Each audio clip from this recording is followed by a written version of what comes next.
Apa arti 1 detik? Anda berkedip, 2 orang meninggal. Jentikan jari Anda dan 4 lainnya lahir. Senyum, seseorang menghasilkan lebih dari $2.000. Anda hampir tidak punya cukup waktu untuk berpikir dan hampir 5.000 bintang baru lahir di alam semesta. Anda baru saja mendesah dan 600 juta ton hidrogen diubah menjadi jumlah helium yang sama di matahari.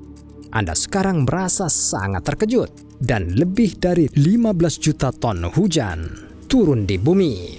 13,7 miliar tahun yang lalu, 1 detik sudah cukup bagi alam semesta kita untuk mengembang dan mendingin.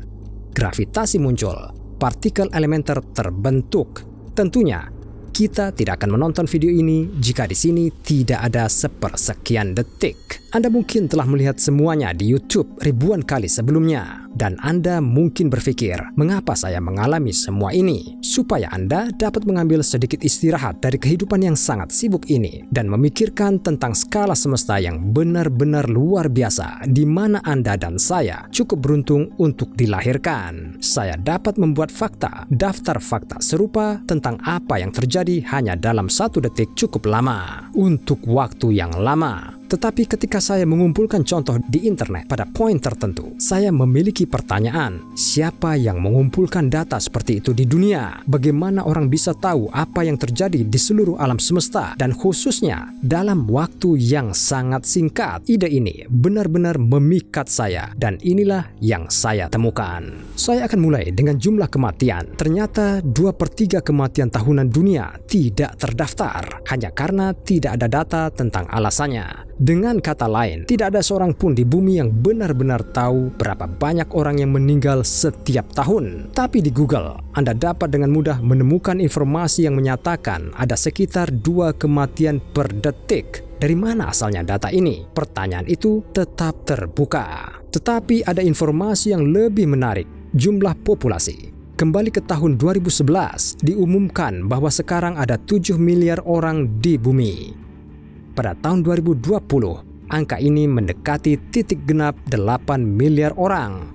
Tetapi apakah ini benar-benar masalahnya? Mari kita lihat contoh Nigeria. Negara ini dianggap terpadat di seluruh Afrika. Dan menurut statistik dari 2020, populasinya lebih dari 206 juta orang. Pada saat yang sama, belum ada sensus yang sebenarnya di sini sejak 2006 dan bahkan kemudian menurut beberapa ahli datanya terlalu dibesar-besarkan. Selain itu, belakangan dilaporkan bahwa tidak ada sensus penduduk negara itu yang pernah akurat. Artinya, tidak ada bukti bahwa jumlah penduduk yang disediakan di Wikipedia akurat. Dan ini hanya contoh 1 negara. Tapi lihat apalagi yang saya temukan. India dan Cina saling bersaing untuk memperebutkan tempat pertama dalam hal jumlah penduduk di dunia.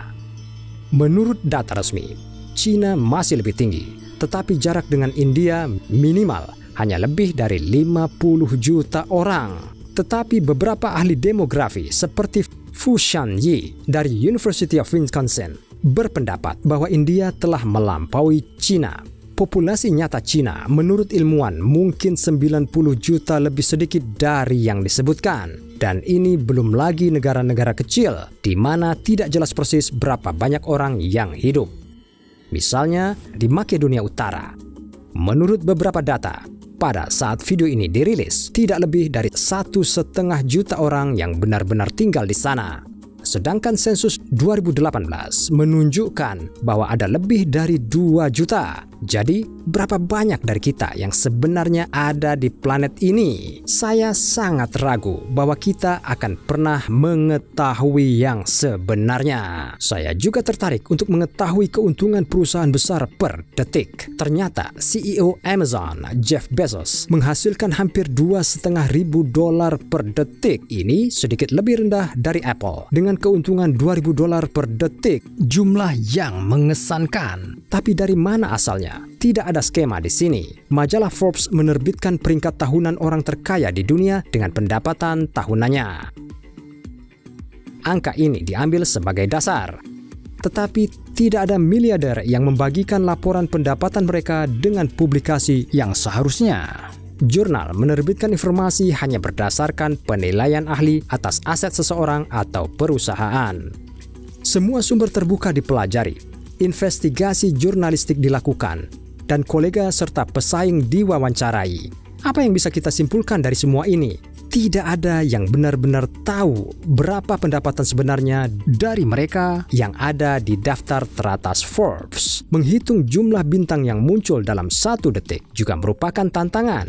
Ada nilai yang disebut laju pembentukan bintang. Di galaksi kita, itu sekitar 3 kali masa matahari per tahun. Sederhananya, begitu banyak gas dan debu antar bintang yang dihasilkan dalam 1 tahun yang setara dengan sekitar 3 kali masa matahari. Masa entitas ini tidak perlu merupakan bagian dari satu bintang individu. Ada bintang yang jauh lebih besar dari matahari kita dan yang lainnya tentu saja lebih kecil. Tetapi para ilmuwan memutuskan untuk mengambil angka rata-rata. Setiap tahun di galaksi kita muncul 3 bintang baru yang jika digabungkan sama dengan masa matahari kita. Lebih lanjut, para ilmuwan memperkirakan bahwa ada sekitar 50 miliar galaksi di seluruh alam semesta yang dapat diamati. Jumlah galaksi ini hanya dikalikan 3 menjadi 150 miliar per tahun. Dari sini mereka memberikan angka unik, 400 juta bintang per hari dan 4.800 bintang per detik. Bagaimanapun, ada 2 hal yang membuat saya bingung. Pertama, apakah tepat ada 50 miliar galaksi? Saya menemukan bantahan. Beberapa tahun yang lalu, tim astronom internasional menyimpulkan bahwa setidaknya ada 2 triliun di antaranya di alam semesta yang dapat diamati. Itu sekitar 10 kali lebih banyak dari yang diperkirakan sebelumnya. Dan Anda akan setuju, ini secara dramatis mengubah seluruh gambaran. Kedua, 2 triliun galaksi hanya terletak di bagian alam semesta yang dapat diamati. Ini hanyalah wilayah bola alam semesta dengan materi yang dapat diamati dari bumi menggunakan teleskop atau satelit penelitian. Kita tidak bisa melihat melampaui 46 miliar tahun cahaya ke segala arah. Jadi yang kita lihat hanyalah sebagian kecil dari apa yang sebenarnya ada. Jawaban atas pertanyaan tentang berapa banyak bintang yang sebenarnya lahir per detik kemungkinan tidak akan segera muncul. Tentu saja, dengan teleskop yang lebih kuat menggabungkannya akan lebih mudah. Namun sayangnya, kita belum memiliki teknologi seperti itu. 15 juta ton hujan per detik yang saya sebutkan di awal, juga jumlah yang tidak terbayangkan. Saya menyimpulkan ini dari data bahwa 970 juta ton hujan turun di bumi setiap menit. Tapi siapa yang menghitung curah hujan di planet ini dan bagaimana? Ternyata setidaknya beberapa sistem melakukan ini baik di bumi maupun di luar angkasa. Tetapi yang paling umum adalah kapal khusus alat pengukur hujan. Sampel lama disusun sehingga pertama, endapan dikumpulkan dalam corong.